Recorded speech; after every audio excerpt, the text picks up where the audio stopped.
আসসালামু আলাইকুম। আশা করি সবাই ভালো আছেন। অনেক দিন ধরে ভিডিও করি না, মূলত সময় পাই না, তাই ভিডিও করা হয় না।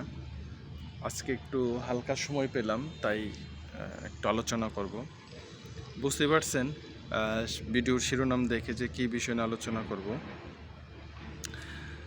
আলোচনা করব হচ্ছে কি আপনার মানুষ এবং ভাষা সৃষ্টি। মানুষ সৃষ্টি নিয়ে ইতিপূর্বে ভিডিও করছি, সেটা আপনারা দেখতে পারেন। কিন্তু আজকে হচ্ছে গিয়ে পাঁচমিশালি মানুষ সৃষ্টি আর হচ্ছে ভাষা সৃষ্টি কীভাবে হয়েছে। ভাষা সৃষ্টির ইতিহাস আপনারা এই ঢাকা ইউনিভার্সিটির এই ভাষাবিদদের বিভিন্ন বই আছে, দেখলেন 40,000 50 বিভিন্ন ধরনের ভাষা আছে। কিন্তু আমি বেসিক জিনিসটা বলবো, তাহলে আপনারা ক্লিয়ার হবে।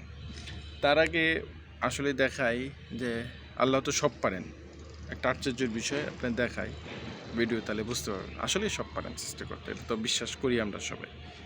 এই দেখেন, আমি যেখানে বসে আছি এখানে পুরোটা হচ্ছে এটা ঢালাই করা, এই যে এটা সিমেন্ট ঢালাই করা বসে আছি। এই এসি, এটা হচ্ছে ছাদ। এখানে দেখেন এই ছাদের ভিতরে এই একটা গাছ হয়েছে, হ্যাঁ, গাছ কিন্তু ফুলও ধরছে। দেখেন এটা কি গাছ জানি না, ডগর না কি গাছ, দেখেন কত ফুলও ধরছে। সিমেন্টের মধ্যে গাছ হয়েছে, সেই গাছে আবার ফুলও ধরছে। এটা আল্লাহ রহমত ছাড়া আর কিছুই না। দেখেন আল্লাহ আলিমুল গায়েব, তিনি সব পারেন, সব সব এভরিথিং। আর এই সামান্য ভাষা সৃষ্টি তো মামুলির ব্যাপার। তো মহান রাব্বুল আলামিন যদি এই সিমেন্টের ভিতরে গাছ সৃষ্টি করে দিয়ে রাখছে, যাই হোক, মূল আলোচনায় যাই। মূল আলোচনা হচ্ছে ভাষা সৃষ্টি আর হচ্ছে এই মিশ্র জাতি। এখন মিশ্র জাতি কীভাবে বলি সেটা আপনারা বুঝতে পারবেন। মিশ্র আগে হচ্ছে ভাষাটা বলি, সংক্ষিপ্তভাবে বলি। বেশি বড় ভিডিও মানুষ দেখতে চায় না, মানুষের কাছে এত সময় নেই। মানুষ এখন খুব সহজে সব কিছু পেতে চায়, খুবই সিম্পলিভাবে সব কিছু পেতে চায়। ইনফ্যাক্ট আমিও মনে করেন যত স্বল্প সময়ে তাড়াহুড়া প্রবণ আর কি। আমার এটা দরকার, এটা ন্যানো সেকেন্ডের ভিতরে যেন সব চলে আসে আর কি। তো মূলত হচ্ছে আমি সংক্ষিপ্ত করে বলি। আপনারা সবাই জানেন যে নূহ আলাইহিস সালামকে তাকে একটা জাতির জন্য প্রেরণ করা হয়েছিল। শুধু নূহ আলাইহিস সালামকে না, আপনি রাসূল সাল্লাল্লাহু আলাইহি সাল্লামের বাদে অন্য অন্য সকল নবীকেই দেখা গেছে এক একটা জাতির জন্য প্রেরণ করা হয়েছে। সেই হিসাবে আপনার নূহ আলাইহিস সালামকে তার একটা জাতির জন্য প্রেরণ করা হয়েছিল, যে তারা এত খারাপ হয়ে গেছিল, বিভিন্ন সতর্কবাণী আসতেছিল। এটা কোরআনে দেখবেন, সুন্দর আলোচনা দেয়া আছে যে আল্লাহ তাআলা সেই জাতিকে ততক্ষণ পর্যন্ত ধ্বংস করে না যতক্ষণ তাদেরকে সতর্কবাণী বা রাসূল প্রেরণ না করে। তো এতটাই খারাপ ছিল, আমি ওই আলোচনায় যাব না। আপনারা সকলে জানেন যে এই ধ্বংস করার জন্য তখন এই নূহ আলাইহিস সালাম কে নির্দেশনা দিল যে তুমি নৌকাতে 40 হাজ না 30 হাজ প্রস্থ 3 ফুট বা 2 ফুট হয় এরকম একটা নৌকা বানানোর নির্দেশনা। নৌকা নিয়ে যাক, সেখানে জোড়ায় জোড়া প্রায় 40 জোড়া না 50 জোড়া এই প্রজাতি মানুষ সহ বিভিন্ন প্রজাতির কিছু নিয়ে সে এটা ভাসলো 40 দিন না 50 দিন। নৌকা ভাসার পরে এই নৌকাটা একটা পাহাড়ে গিয়ে আপনার থামে।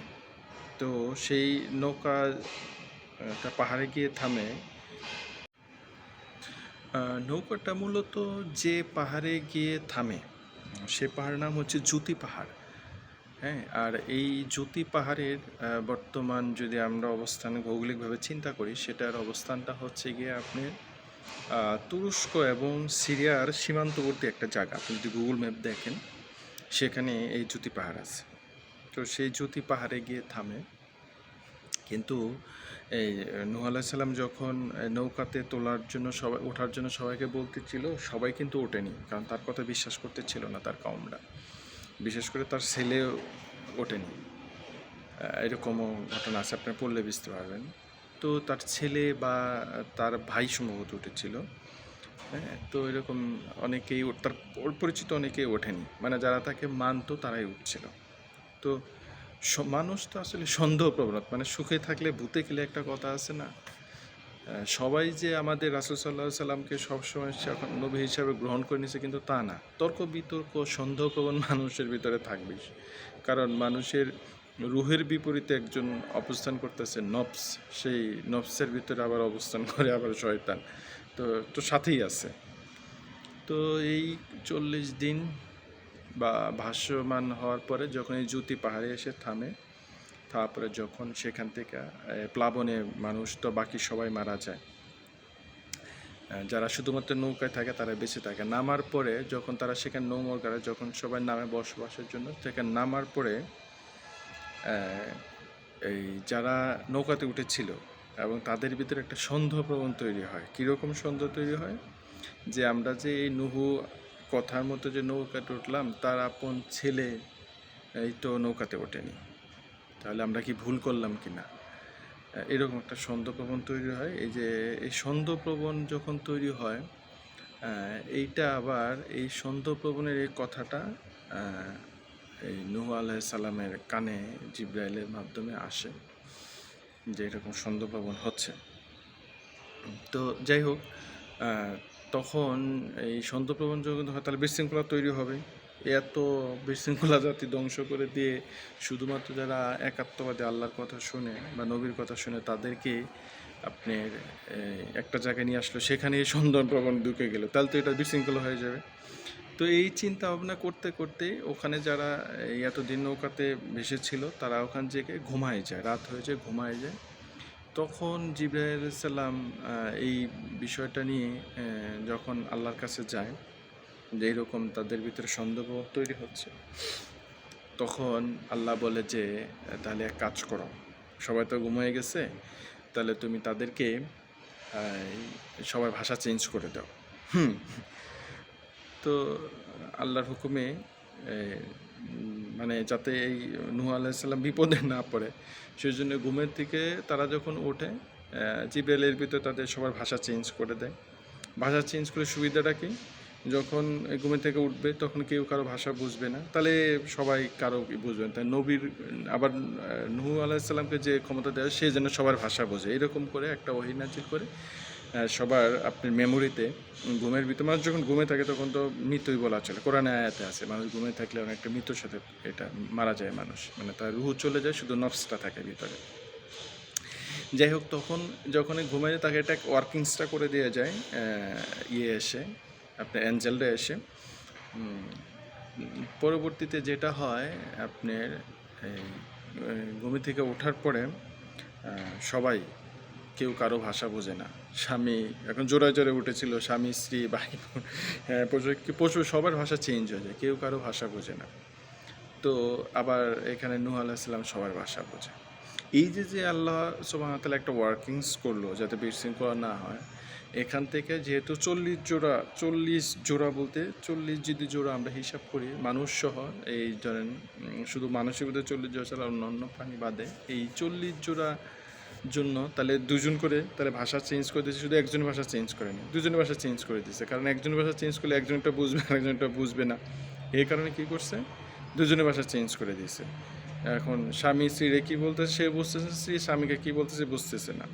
তাহলে দেখেন 40 জোড়ার ভিতরে 2 জন করে ভাষা চেঞ্জ করে দিছে, এটা ভাষা হয়ে গেছে 80টা। এই 80টা হয়ে যাওয়ার কারণে এই 80টা প্রদেশে ওখানে সৃষ্টি হয়েছে। আরও অন্য ইতিহাস আছে, মোগলাতে যাচ্ছি না। মূলত এই যে আল্লাহ সুবহানাহু ওয়া তাআলা এই 40 জোড়া মানুষের জন্য ভাষা দিয়ে দিল, ভাষা হয়ে গেল 80টা। মূলত ভাষা কিন্তু 80টাই পৃথিবীতে। আপনি যদি গুগলে দেখেন আসে এখান থেকে বোধহয় এখন 12,000-এর মতো হয়ে গেছে। এটাকে ভেঙে ভেঙে ভেঙে ভেঙে জাতিতে বিভক্ত হতে হতে ভাষা হয়ে গেছে এখন 80 আর 12,000 না কত। যাই হোক, ভাষার সৃষ্টিটা মূলত এখান থেকে। এই যে নূহ আলাইহিস সালাম যে নৌকা নিয়ে আপনার জ্যোতি পাহাড়ে ঠেকছিল, সেখানে তারা এই বিশৃঙ্খলা যাতে করে সন্দেহপ্রবণ করতেছিল, এই রাসূল এই নূহ আলাইহিস সালামকে এই সন্দেহপ্রবণ থেকে তাকে রক্ষা করার জন্যই, যেন তারা কিছু না বলতে পারে, তাদেরকে না বুঝতে পারে, এই জন্য তখন তাদের ভাষাটা চেঞ্জ করে দেওয়া হয়। 40 জোড়া থেকে 80 ভাষার সৃষ্টি হয়ে যায়। এখন না ধীরে ধীরে জেনারেশন এআই বিভিন্ন যুগটা এখন বিভিন্ন ভাষায় আমরা কথা বলছি, যে আমি বলতেছি আপনি বুঝতেছেন, হ্যাঁ, ভাষা এগুলা সৃষ্টি। তো ভাষা সৃষ্টি এবং জাতিগত বিভেদ ওখান থেকে শুরু হয়েছে।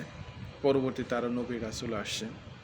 আসলে কি এই ভাষার পাশাপাশি এই জাতির যে বিষয়টা, নর্মালভাবে চিন্তা করেন, এত এই জাতি কালা ধলা নাল নীল বিভিন্ন ভ্যারাইটিস টাইপসের মানুষ, এই উগান্ডা মুগান্ডা বিভিন্ন কিছু কিছু মানুষ দেখবেন কালো, কিছু কিছু মানুষ দেখবেন সেগুলা বিশাল লম্বা। এই সুদানি মানুষ, সৌদিতে আমি যখন 2বার গেছি তখন সুদানি মানুষগুলো মনে হয় আমি তো মোটামুটি লম্বা কম না, 5 ফুট 8 ইঞ্চি, আমাকে মনে করেন এক হাতে ধরে নিয়ে ফেলে দেবে।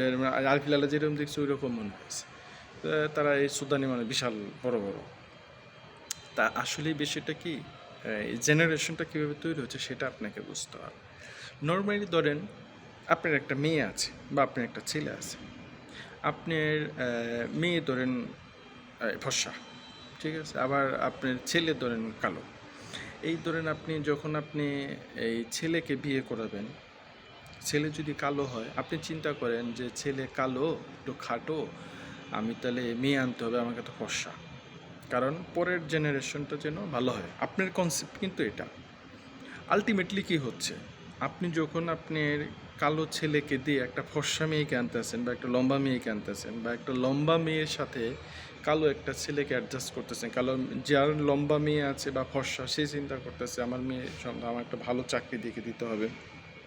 দেখা যাচ্ছে যে ছেলেটা কালো হলেও তার জবটা ভালো, অ্যাকসেপ্টেন্সটা ভালো, তো ওইটা সে দেখতেছে না, সে দেখতেছে জবটাকে, হিউম্যান বিংটাকে একটু প্রায়োরিটি কম দিচ্ছে। ফেস বা তা আলটিমেটলি ফার্স্ট লুকিং যেটাকে আমরা বলি, এটা সে প্রায়োরিটিটা বেশি দিচ্ছে, কম দিচ্ছে, কিন্তু তার জবটাকে প্রায়োরিটি দিচ্ছে।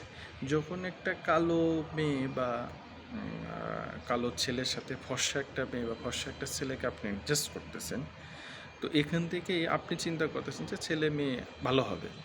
ভালো কি, আসলেই একটা মানুষই তো তৈরি হয় স্বামী স্ত্রী, স্বামী স্ত্রী শারীরিক সম্পর্কের ফলেই, একটা হরমোনের মাধ্যমে, একটা আপনার কী বলে এই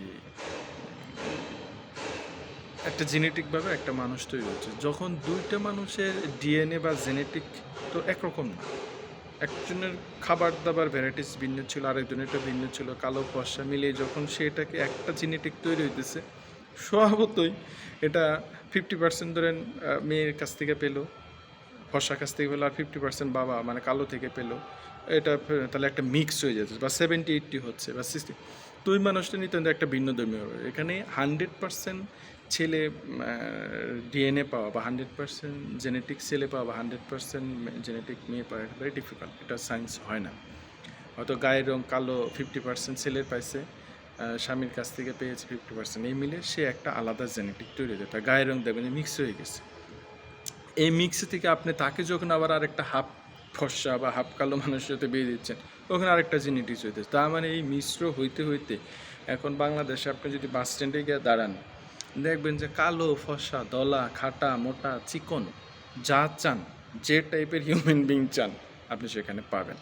এর কারণ কিন্তু একটাই, এটা ওই যে ভাষা যেরকম আল্লাহ সুবহানাহু ওয়া তাআলা মিক্স করে দিছে, আর আমরা মানব জাতিটা কী করছি, আমাদের ভালোবাসা, লাভ, রিলেশন, ফ্যামিলি, সোসাইটি, আমাদের সিটিজেন, এই সমস্ত কিছু বিষয় চিন্তা করে আমরা লাল কালো সাদা নীল লম্বা খাটো চিকন মোটা এগুলাকে মিলিয়ে আমরা নিজেরা একটা ডিএনএ তৈরি করি, আমাদের একটা আলাদা একটা জেনারেশন তৈরি হয়, সেখানে এটা মিক্স হবে।